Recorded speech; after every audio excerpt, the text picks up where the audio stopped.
할렐루야.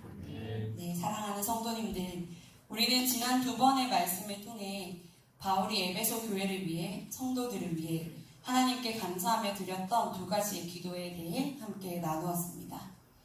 바울은 하나님, 지혜와 계시의 영, 즉 성령님의 도우심으로 하나님을 알게 하시고 모든 성도들이 부르심의 소망과 받은 기업의 영광의 풍성함이 무엇인지 알고 부르심의 소망을 주신 그 목적을 기억하며 살아가게 해주세요. 모든 성도들을 자녀 삼아주시고 천국의 소망을 허락하신 하나님께서 그들의 필요를 채우시고 끝까지 책임지심을 믿습니다. 하나님의 형상을 회복함으로 주님 안에서 하나된 교회로 바르게 서서 세상 가운데 하나님의 영광을 드러내는 성도들이 되도록 성령 하나님 도우시고 인도하여 주시옵소서 하고 기도했습니다. 그리고 오늘 드디어 세 번째 기도의 제목입니다. 19절 말씀을 다시 한번 함께 읽어보도록 하겠습니다. 에베소서 1장 19절 말씀입니다. 시작. 그의 힘의 위력으로 역사하심을 따라 믿는 우리에게 베푸신 능력의 지극히 크심이 없다고 아멘. 이 말씀을 현대인의 성경 버전으로 읽어보자면 또 믿는 우리 속에서 강한 능력으로 역사하신 하나님의 권능이 얼마나 큰가를 알게 하시기를 기도합니다. 라고 되어 있습니다. 즉 하나님께서 우리에게 베풀어 주신 능력이 얼마나 큰지 알도록 간구하고 있는 내용입니다. 하나님께서 우리에게 베풀어 주신 능력은 이후 20절에서 23절에 나타나는데 먼저는 그리스도를 죽음에서 살리신 능력이고 다음으로는 그리스도를 만물의 주인이요 통치자로 삼으심이며 마지막으로 그리스도를 교회의 머리로 삼으심입니다. 하나님께서는 예수님을 보내주셔서 우리를 죄와 사망의 권세로부터 구원하셨습니다. 예수님께서는 우리의 죄를 대신하여 지시고 죽으셨으며 사흘 만에 부활하셨습니다. 우리는 이 사실을 의심 없이 믿습니다. 그런데 이 부활하신 능력이 우리 또한 죽었다가 심판의 때에 다시 살아나 영원한 천국으로 가는 소망을 안겨주는 것 외에 지금의 나의 삶에는 어떤 영향을 미치는 것일까요? 우리가 이 부활의 능력이 우리의 지금의 삶에 어떤 힘을 가지고 있는지, 어떤 능력으로 역사하고 있는지를 함께 알기를 원합니다. 성경에서는 과부의 죽은 아들이 살아나기도 하고 죽은 나사로가 다시 살아나기도 합니다. 그런데 이 기적의 주인공들은 다시 살아나서 이 땅의 삶을 맞아 살다가 마지막에 결국 다시 죽고 말았습니다. 그러나 예수님의 부활은 이들의 다시 살아남과는 다릅니다. 예수님께서는 완전한 하나님이시자 동시에 완전한 사람으로 이 땅에 오셨습니다. 우리와 같이 배고픔, 피곤함도 느끼시고 슬픔과 기쁨도 느끼셨습니다. 그런 예수님께서 십자가에 못 박히셔서 죽으셨는데 사흘 만에 다시 살아나신 예수님은 다시 살아났던 다른 사람들과 달리 다시 죽지 않으시고 영원히 살아나셔서 하늘에 오르시고 하나님 우편에 앉아 계십니다. 영원한 다시 사심, 완벽한 부활입니다. 그 완벽한 부활을 허락하신 것은 하나님의 능력이십니다. 그 하나님께서 베푸시는 부활의 능력이 성령님을 통하여 우리에게도 똑같이 역사하십니다. 로마서 6장 4절 말씀에 제가 읽어드릴게요. 그러므로 우리가 그의 죽으심과 합하여 세례를 받음으로 그와 함께 장사되었나니 이는 아버지의 영광으로 말미암아 그리스도를 죽은 자 가운데서 살리신 것 같이 우리로 또한 새 생명 가운데서 행하게 하려 함이라. 아멘. 우리가 세례를 받음으로 하나님께서 예수님을 다시 살리신 것 같이 우리로 또한 새 생명 가운데서 행하게 하려 함이라고 하셨습니다. 유치부에서 지난 주일에 성령님이 어떤 분이신가에 대해 함께 배우고 이번 주일에 그 성령님의 도우심을 통하여 이루어지는 성례에 대해서 함께 배웠습니다. 성례란 성결한 예식인데 거기에 세례와 성찬이 있습니다. 아이들에게 세례에 대해 설명하기를 하나님께서 사람에게 부모를 떠나 아내와 연합하여 한 몸이 되게 하시는 것처럼 그리스도와 교회가 그러하다. 그래서 결혼하기 전에는 너와 나는 남이고 너의 것은 너의 것이고 나의 것은 나의 것인데 결혼을 하고 나면 나의 것은 너의 것이 되고 너의 것은 나의 것이 된다. 그렇게 알려주었습니다. 그래서 세례를 받기 전에는 우리의 죄는 우리의 것이고 예수님의 부활, 즉 죄를 사하여 주시는 것은 예수님의 것이나 우리가 세례를 통하여 그리스도와 연합되면 우리의 죄를 예수님께서 감당하시고 예수님께서 모든 죄를 이기시고 부활하심으로 얻으신 영원한 승리를 우리가 함께 누리게 된다고 함께 배웠습니다. 부활의 능력이 그렇다면 우리에게도 능력이 됨을 믿으십니까? 그 능력이 우리의 삶에서 어떻게 역사하고 계십니까?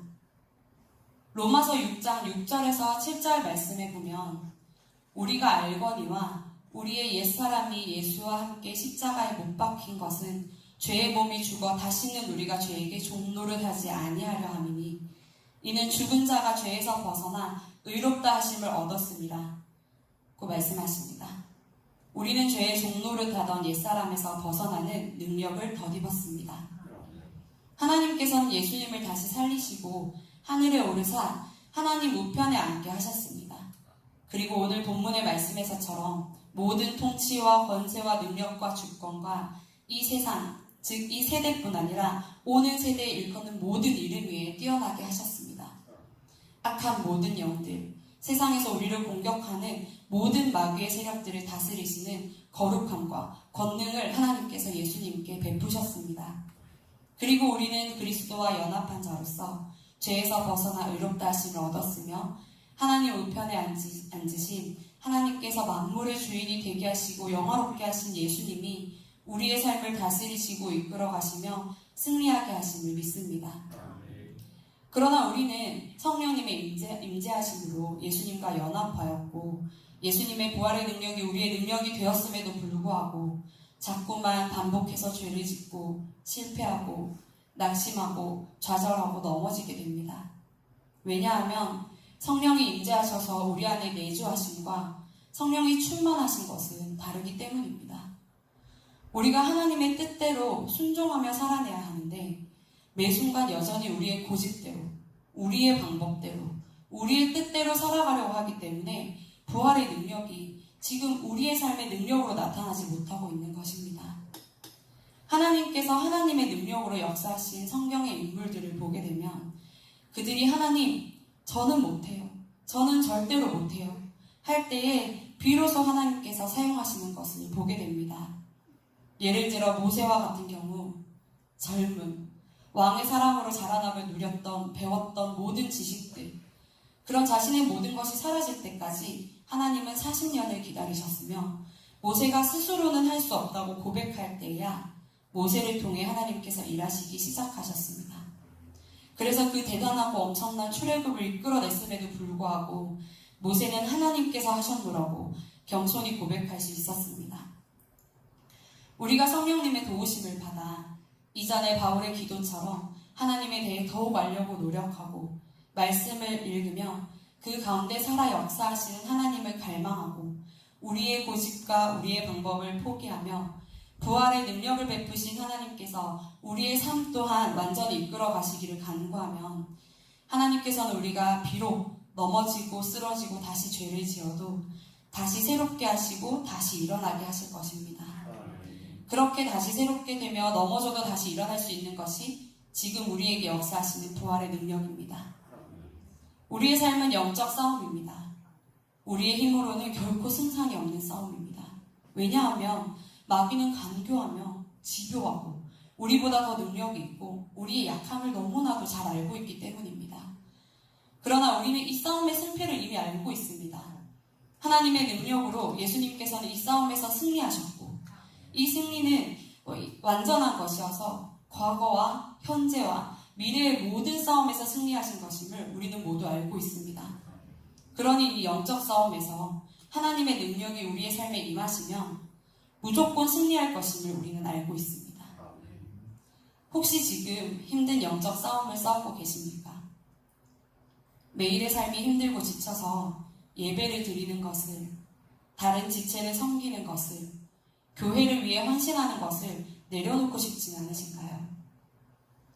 누군가를 사랑하기 위해 노력하는 것을 포기하고 싶고 미워하는 마음을 그저 내버려 두고 싶진 않으신가요?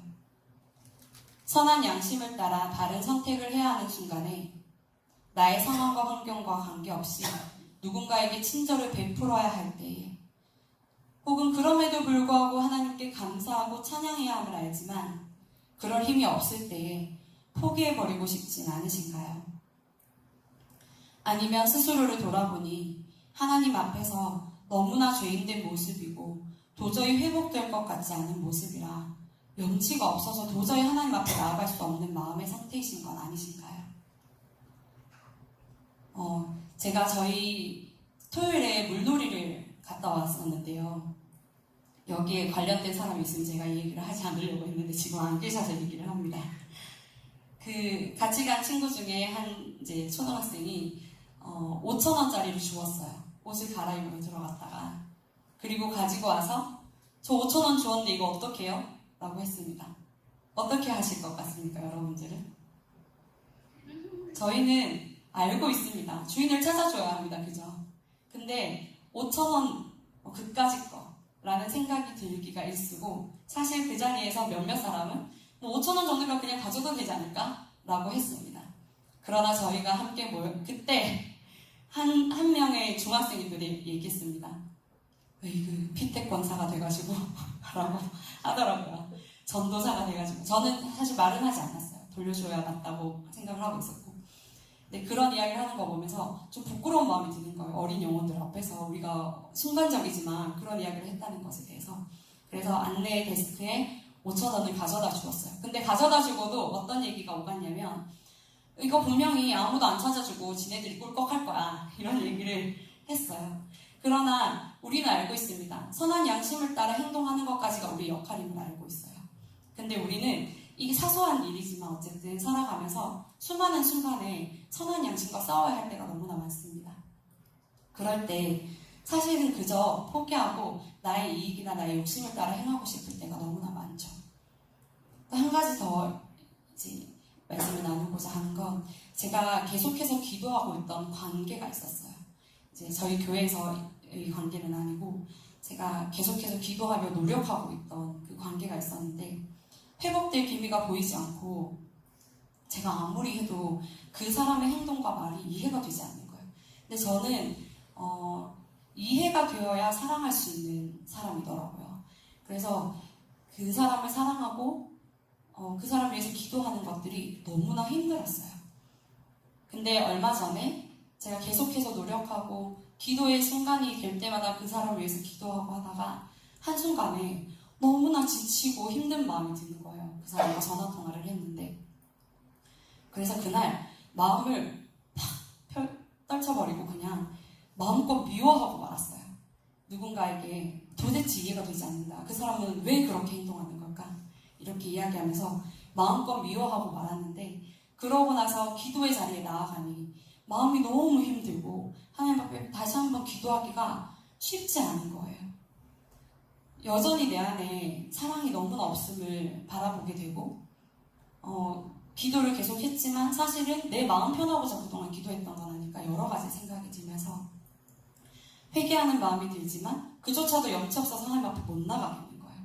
하나님은 나를 조건 없이 사랑하여 주시고 구원하여 주시고 지금까지 정말 많은 실수와 많은 잘못과 계속해서 쓰러지고 넘어지는 나를 이렇게까지 사랑하여 주시고 인도하여 주시는데 내가 뭐라고, 그런 마음이 들어서 이제 기도를 다시 한번 마음을 잡고, 내가 지금 이 시간 이 마음에 지쳐서 기도하지 않으면 그건 사탄이 기뻐하는 거야. 근데 나는 사탄을 열받게 만들어야 돼. 약간 이런 마음을 가지고 기도를 하기 시작했더니 하나님 제 마음에 그 사람 내가 사랑하는 사람이고 내가 사용하는 잘한다, 이런 마음을 주시더라고요.